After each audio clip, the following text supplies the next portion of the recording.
There is a story boxing men still tell, quietly, the way you tell a story that scares you a little. It is about a man George Foreman was thankful he never had to face. Think about that. George Foreman, one of the most feared punchers who ever lived, a man who terrified a generation of heavyweights, was once asked about the hardest hitters he had ever come across. And when the name Earnie Shavers came up, Foreman's answer was short and honest. "I never fought Earnie Shavers," he said. "Thank goodness." That is the reputation. That is where we begin. Because Earnie Shavers owned one of the hardest single punches in the history of the sport.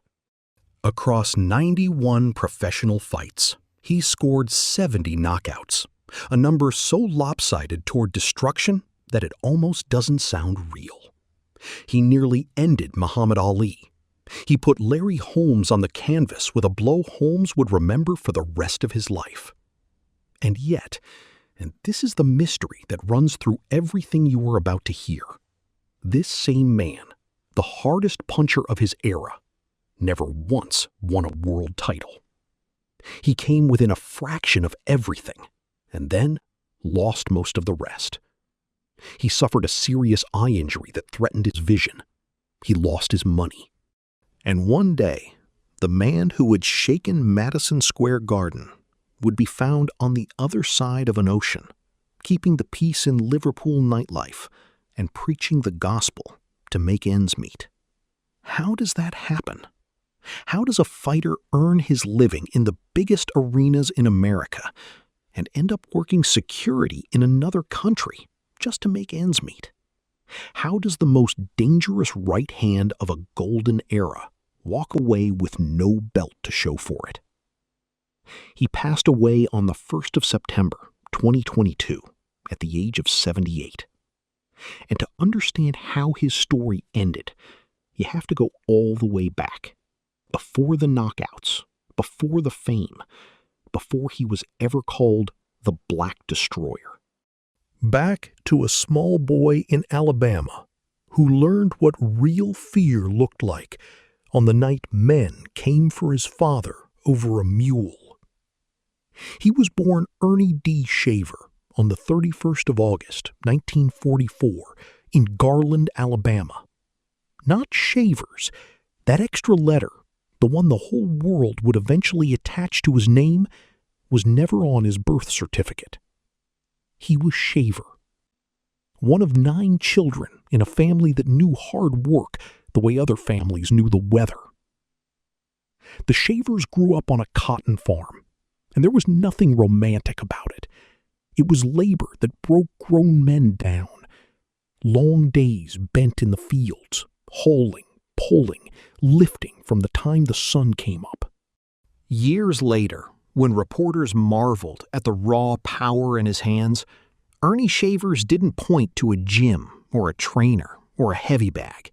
He pointed back to that farm. He believed the strength that would one day frighten heavyweight champions had been built in the Alabama dirt, long before he ever wrapped his hands. But the farm is not the darkest part of this beginning, because while Shavers was still a child, something happened that placed the terror of that era at the very start of his life. His father owed a debt involving a mule, and men connected to the Ku Klux Klan threatened him over it. In mid-20th century rural Alabama, for a black family, a threat like that was not idle talk.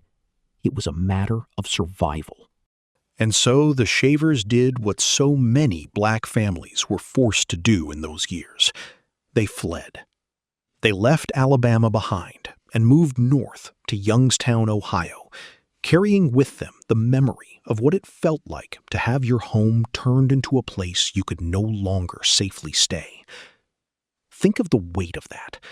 Before Earnie Shavers ever threw a punch in anger, he had already learned that the world could be cruel and unfair, and that sometimes the only answer was to keep moving.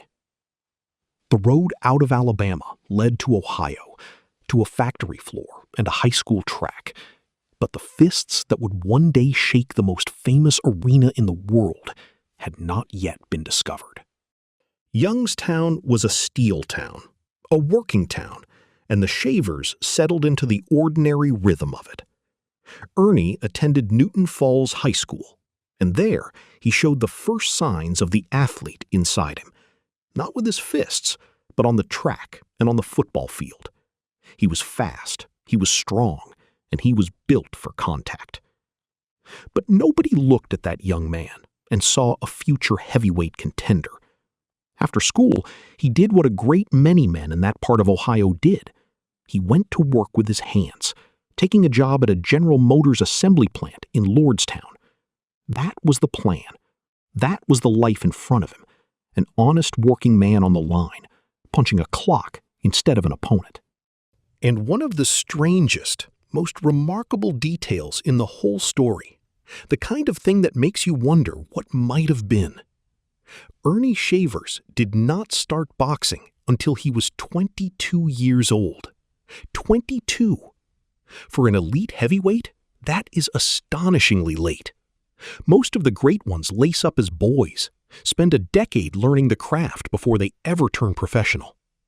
Shavers came to it as a grown man, already shaped by the farm and the factory. And yet he rose fast, almost impossibly fast. In 1969, only a short time after taking up the sport, he won the national AAU heavyweight title, the top prize in American amateur boxing. His amateur record stood at 20 wins against 6 losses, with 14 of those victories coming by knockout. Even then, in the unpaid ranks, the pattern was clear. When Earnie Shavers hit a man cleanly, the fight tended to end. So think about the what if. A man who started a full decade behind everyone else, who spent his prime learning years on an assembly line, and still climbed to the top of the amateur mountain in what felt like no time at all. What could he have become with those lost years back? The moment he turned professional in 1969, a nickname was waiting for him, and it promised destruction. They called him the Black Destroyer. And in those early professional years, he spent his time proving that the name was not marketing. It was a warning. The numbers from the start of his career read like something out of a tall tale. Earnie Shavers won 44 of his first 47 professional fights by knockout. Not by decision, not on points, by knockout. He was not outboxing men over 10 and 12 rounds. He was ending their nights, often before they had any idea what had hit them. And buried inside that run was a streak that even seasoned boxing men struggled to explain. 27 consecutive knockout victories, 20 of them inside the very first round. Imagine buying a ticket, settling into your seat, and the whole thing being over before you'd finished getting comfortable. That happened again and again. There was something in that right hand that seemed to belong to a different sport entirely, a force that didn't just win rounds, it erased opponents.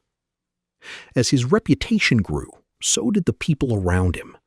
Shavers rose into the upper ranks of the heavyweight division after bringing on the Cleveland promoter Don King as his manager, a relationship that helped position him for the bigger fights, the kind that could put a man in line for a world title. In the crowded, competitive heavyweight scene of the early 1970s, having someone who could open those doors mattered. But make no mistake, it was the punch that opened most of them. Word travels fast in boxing, and the word on Shavers was simple and frightening. Here was a man you did not want to stand in front of, not for a second, not at any distance where that right hand could reach you. Fighters knew it, trainers knew it, and soon the whole sport would know it too. Because in June of 1973, at the most famous arena in the world, Earnie Shavers was going to knock out a former world champion in a single round. And after that, no one could look away. Madison Square Garden. There is no bigger stage in American boxing, no brighter set of lights.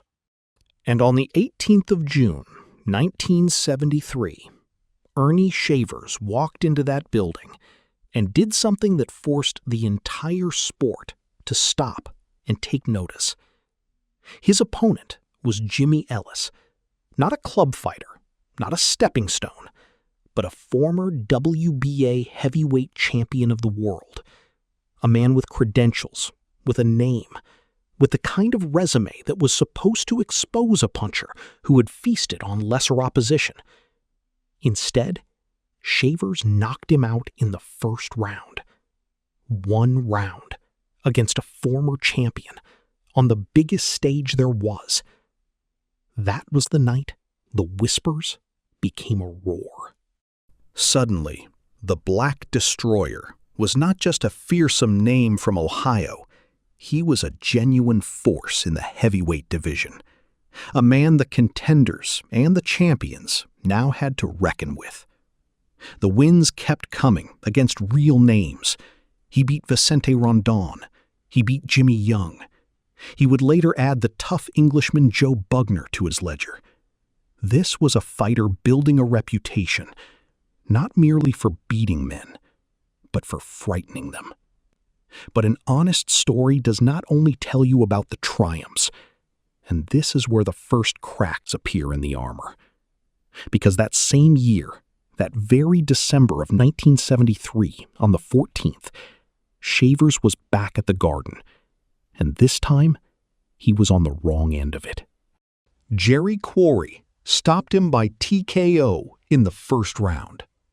The Destroyer destroyed in the space of 3 minutes. And it would happen again. In September of 1975, Ron Lyle knocked him out in the 6th round. These were not flukes, and the boxing world took note. For all his terrifying power, Earnie Shavers had vulnerabilities. Questions about his chin, and questions about his stamina when a fight dragged into the deep, championship distance waters. He could end almost anyone early, but if a man survived the storm, Shavers could be caught. It was a dangerous combination for a fighter with title dreams, and it set the stage for the biggest night of his life, a night when he would share the ring with the most famous athlete on the planet and come within a heartbeat of shocking the entire world. By the fall of 1977, Earnie Shavers had earned the fight that every heavyweight in the world dreamed of. He was going to share a ring with Muhammad Ali, the most famous athlete on the planet, the reigning heavyweight champion of the world, a man whose face and voice were known in every corner of the globe. And before the first bell ever rang, Ali did what Ali always did. He went to work with his mouth. He looked at Shavers' smooth, shaved head, and he gave him a new nickname, the Acorn. It was mockery, dressed up as comedy, the kind of psychological game Ali had used to unsettle a decade of opponents. Get inside their heads, make them small, make the whole world laugh at them before the fight even started. But here is the thing about jokes in a boxing ring. They only last until someone gets hit. And on the 29th of September, 1977, at Madison Square Garden, in front of a prime-time national audience on NBC, Earnie Shavers stopped being a punchline and became a nightmare. He came in with a record of 54 wins, 5 losses, and a single draw. 52 of those wins by knockout. 52. And in the second round, he showed the champion exactly what those 52 knockouts were made of. He landed his overhand right, that signature blow, the one that had ended so many nights before the crowd could settle, and he hurt Muhammad Ali badly. What followed was one of the most frightening nights of Ali's entire career. Shavers battered him through the championship rounds. Ali's corner, led by the great Angelo Dundee, was forced to scramble, doing everything they could to keep their man upright and coherent. This was not the dancing, untouchable Ali of a decade before. This was a champion in genuine trouble, absorbing punishment from a man who could take his head off with a single swing. The nation felt the danger. Sports Illustrated captured it on its cover, under a headline that told the whole story: Ali's desperate hour, with a photograph of Shavers landing that overhand right flush on the champion. When the 15 rounds were finally over, Ali had done just enough. He won by unanimous decision. The belt stayed around his waist. But everyone in that building, and everyone watching at home, understood something. The champion had survived. He had not dominated. He had come within a heartbeat of being knocked out by the acorn. And in the days that followed, one man who had watched it all up close reached a conclusion that had nothing to do with the scorecards, a conclusion that said more about Shavers' power than any decision ever could. That man was Ferdy Pacheco, Ali's longtime fight doctor, the physician who had stood in the champion's corner through the wars, who had seen everything the sport could do to a human body. And after watching what Earnie Shavers did to Muhammad Ali over 15 rounds, Pacheco reached a decision that would echo through boxing history. He used the punishment Ali had absorbed that night as the basis for urging the great man to retire. Think about what that means. It was not simply that Shavers had made a fight close. It was that the damage inflicted was so severe, so alarming to a trained medical eye, that Ali's own doctor concluded the champion should never step into a ring again. There is no more chilling measure of a puncher's power than that, when your fists become the reason a legend is told to walk away. And Ali himself, a man who never lacked for words and rarely handed out praise to an opponent, offered his own verdict in the years that followed. He said that Earnie Shavers was the hardest puncher he had ever faced. Not one of the hardest, the hardest. He ranked Shavers alongside Joe Frazier and George Foreman, the very names that defined an era of heavyweight ferocity. And in Ali's telling, it was Shavers who sat at the top of that terrifying list. The Ring magazine would later count him among the hardest punchers in the entire history of the sport. So here was a man crowned again and again in the language of fear and respect, praised by the greatest, feared by the best, ranked among the most dangerous men ever to lace up gloves. And yet, and this is the ache that never left his story, praise is not a belt. Reputation is not a championship. Earnie Shavers had become the yardstick by which pure power was measured, the man other fighters spoke about in hushed, respectful tones. But when the record books listed the champions of his era, his name was not among them. He held the crown of fear. He never held the crown of the sport, which left the whole boxing world asking one burning question. If Earnie Shavers could do that to Muhammad Ali, nearly finish the most famous fighter alive, then what on earth would he do with an actual world title on the line? The answer did not come easily. In March of 1978, Shavers stepped into a 12-round elimination bout against a rising force named Larry Holmes, a fight that could push the winner toward the title and the loser back into the crowded pack of contenders. And Shavers lost it, dropping a 12-round decision to Holmes. For a fighter already carrying questions about his age and his stamina, it was a dangerous kind of defeat. The whispers grew louder. Perhaps the moment had passed. Perhaps the puncher who scared everybody had finally run out of chances at the one prize that mattered. In a division stacked with hungry young men, A loss like that could quietly close the door forever. Earnie Shavers answered those whispers the only way he ever really knew how, with his right hand. In March of 1979, on the 23rd, he faced Ken Norton, a former world champion, a man with a granite reputation and a resume that included sharing a ring with Ali across 3 brutal fights. Norton was supposed to be a serious test, maybe the end of the road for Shavers' title hopes. Instead, Shavers knocked him out in the very first round. The first round against a former champion of that caliber. It is widely regarded to this day as the finest single performance of Earnie Shavers' career. A burst of controlled violence so complete that it silenced every doubter in an instant. A man who had been told his time was over stood over one of the most respected heavyweights of the decade, having ended the night before it truly began. It was a resurrection, and it carried a reward.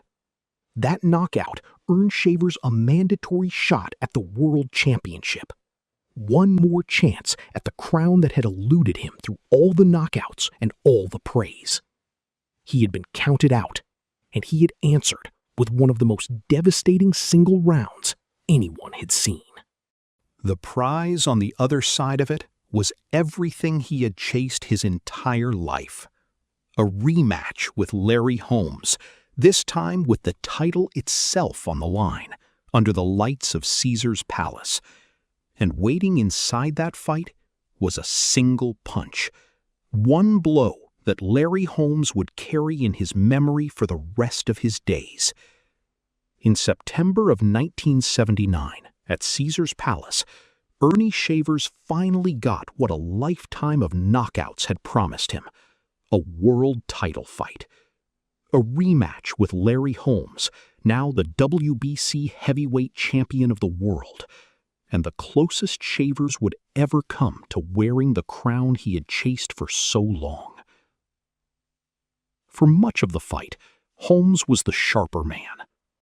But boxing has a cruel way of hanging on every second, because a fighter like Shavers is never more than one punch away from changing everything. And in the 7th round, that punch arrived. Shavers landed flush, and the champion of the world went down. Larry Holmes, one of the greatest heavyweights of any generation, a man who would defend that title again and again over the years to come, was on the canvas, put there by that fearsome right hand. For one breathless moment, the impossible seemed to be unfolding. The belt Earnie Shavers had chased across a decade of destruction was suddenly, tantalizingly, within his reach. Holmes himself never forgot it. In the years that followed, he described that 7th round blow as the hardest punch he ever absorbed in his entire career, and this from a man who fought the best of an entire era. To be the champion, and to say that of all the punches you ever took, the one that hurt the most came from Earnie Shavers, that is a tribute written in pain. But this is where the pattern of Shavers' life closed in on him once more. Because Larry Holmes did what champions do. He rose, he gathered himself, he cleared his head, and he fought back with the resolve of a man who refused to lose his title on the floor. And as the fight wore on, the tide turned for good. In the 11th round, Holmes stopped Shavers by technical knockout. So close. Close enough to knock the champion down. Close enough to make the whole arena believe. And then, gone. The title stayed with Holmes. And for Earnie Shavers, the word that had shadowed his career became something permanent. Almost. Always, almost. He had the hardest hand in the sport, the praise of the greatest fighter alive, and a knockdown that a champion would remember forever. But the belt was never his. and now it never would be. What most people didn't know was that a hidden enemy had already begun its work, an injury that had nothing to do with any opponent and everything to do with the years of punishment behind those eyes. There are enemies inside a boxing ring that you can see coming. And then there are the ones that arrive silently, in the body itself, long after the crowd has gone home. For Earnie Shavers, the second kind proved far more dangerous than any fist he ever faced. Before his fight in August of 1980 against a rugged, iron-tough contender named Randall Tex Cobb, Shavers had undergone surgery for a detached retina. To understand what that meant, you have to understand how the boxing world of that era viewed such an injury. According to Dwayne Ford, an official with the Nevada Athletic Commission, a detached retina was regarded as effectively career-ending, one of the most serious things that could happen to a fighter's body, a threat not just to his career, but to his vision itself. This was not a bruise. This was not a cut that heals in a week. This was the kind of injury that reasonable men believed should end a career for good. And yet Earnie Shavers came back. He returned to face Cobb before he had fully recovered, stepping into a professional prize fight while still healing from surgery on his eye. It is the kind of decision that tells you everything about the pull of the sport and about the pressures, financial and personal, that keep a fighter reaching for one more payday, one more night under the lights. Cobb stopped him in the 8th round. He never fought for a world title again. That door, the one that had opened so dramatically at Caesar's Palace, was now closed for good. The hardest puncher of his era, the man George Foreman was grateful never to face, the man Ali called the hardest hitter he ever met, would never again stand in a ring with a championship on the line. For a fighter, there are few sadder truths than this. The thing that ended Earnie Shavers' real shot at greatness was not a rival's fist. It was not a bad decision by the judges. It was his own body, quietly betraying him. An injury behind the eye that no amount of courage or power could punch its way through. But if you think that was the end of Earnie Shavers stepping into a ring, if you think a man that stubborn simply walked away, then you don't yet understand how hard it is for a fighter to let go. Because the goodbyes were only beginning, and some of them should never have happened at all. Some fighters know when to leave. They feel the moment slipping, and they let it go with grace. Earnie Shavers was not that kind of fighter. He was the kind who kept reaching for the ropes long after the sport had stopped reaching back. In 1983, he stepped away for the first time as the trouble behind his eye finally caught up with him. The retinal problems that had shadowed his final title years were no longer something a man could simply fight through. So he retired, or at least that is what it looked like. For a man built the way he was, walking away was never a clean, final act. It was a door left open, just a crack. And so he came back. In 1987, he laced up the gloves again, chasing something that had already left him years before. Then, incredibly, he returned once more in the 1990s, a middle-aged man stepping into a professional prize fight with a body that had already sent every warning it could send. The last time came on the 24th of November, 1995, in Wisconsin. His opponent was a man named Brian Yates, and the fight did not last long. Yates stopped him in the 2nd round. Picture it for a moment. A 51-year-old man, an eye that had been surgically repaired more than a decade earlier, still climbing through the ropes to trade punches for money. It was his final professional fight, the last time the world would ever see the acorn in a ring. When the ledger was finally closed, the numbers told a story of terrifying power and unfinished business all at once. 76 wins, 70 of them by knockout. 23 of those inside the very first round, the opening bell barely cold before the other man was down. Across 91 professional fights, few heavyweights in the entire history of the sport ever ended their opponents at such a rate. And yet, next to all that destruction, one line was missing. There was no world title. Not one. The hardest hand of his era finished with everything except the single thing he had chased his whole life. But the fight that would define his next 20 years had nothing to do with an opponent.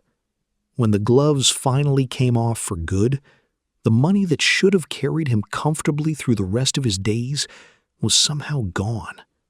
And a man who had once headlined the biggest arenas in America would have to find an entirely new way to survive.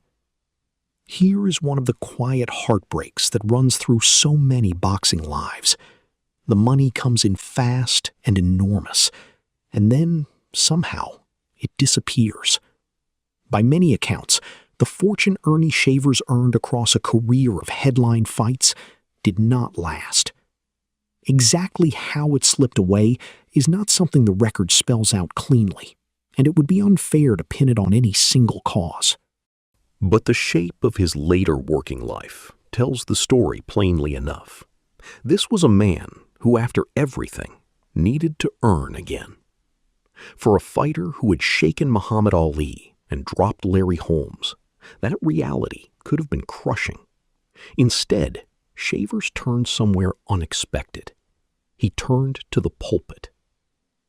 After his fighting days ended, the man once called the Black Destroyer became an ordained Christian minister. He settled in Phoenix, Arizona, and for many years he preached, trading the roar of the arena for the quieter, steadier work of the ministry. There was something almost poetic in it. The same voice that had once been mocked as too gentle now carried a message of faith. He appeared several times on the Benny Hinn television program, sharing his story with audiences who knew him not as a puncher, but as a man of belief. In 2001, he put his life down on paper, publishing an autobiography titled Welcome to the Big Time. For a man who had spent decades being defined by a single devastating punch, it was a chance to tell the whole arc himself: the farm, the factory, the fame, the fall, and the faith that carried him through. A man of thunderous fists had found a pulpit. It was a genuine second act, one that gave his life a purpose beyond the ring. But the most extraordinary chapter of that second life would not unfold in Arizona or anywhere in America at all. It would begin thousands of miles away, across the Atlantic Ocean, in the nightlife of a British port city, where a heavyweight legend would stand at a doorway most people would never expect to find him. In the early 2000s, Earnie Shavers did something few American sports figures of his stature ever do. He crossed the ocean and started over. He moved to England to pastor a church, an aging boxing legend rebuilding his life, brick by brick, in a country far from the arenas that had once chanted his name. But faith alone did not pay the bills, and so, to make ends meet, Shavers took on work that would stop anyone who knew his history dawn in their tracks. He became head of security at a bar called Hannah's in Liverpool. Later, he worked in a meet-and-greet role at Yates's Wine Lodge in the same city, a job he held until at least 2009. Sit with that image for a moment. Here was a man whose right hand had nearly ended the career of the most celebrated athlete on earth.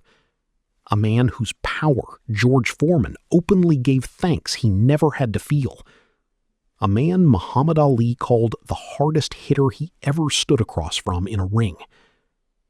And now, he was standing at the door of a Liverpool night spot, greeting patrons, keeping the peace on ordinary evenings in an ordinary town. There is an ache in that, and there is no use pretending otherwise. The distance between headlining the biggest fight cards in America and working the door of a bar an ocean away is almost impossible to measure. This was not the retirement the boxing world might have written for one of its hardest punchers. And yet, there is dignity in it too. He did not vanish into bitterness. He did not spend his days grieving what was gone. He worked. He served his church. He met people, shook their hands, and made his living honestly, the way he always had, going back to the cotton fields and the assembly line of his youth. The stage had changed almost beyond recognition. The man, in some essential way, had not. Even in this quieter life, though, his reputation for raw power never quite let go of him. It followed him wherever he went, including one Hollywood encounter that had already become the stuff of legend. It involved a single body blow and one of the most famous movie stars in the world. The story has been told and retold for decades, and by the widely reported accounts, it goes something like this. In the early 1980s, as Sylvester Stallone was preparing the film Rocky III, he wanted something real. He explored the idea of casting an actual heavyweight boxer as the movie's fearsome villain, Clubber Lang. And among the men he invited to spar was Earnie Shavers. He held back, throwing soft, harmless jabs, mindful that the man across from him was a movie star and not a professional fighter.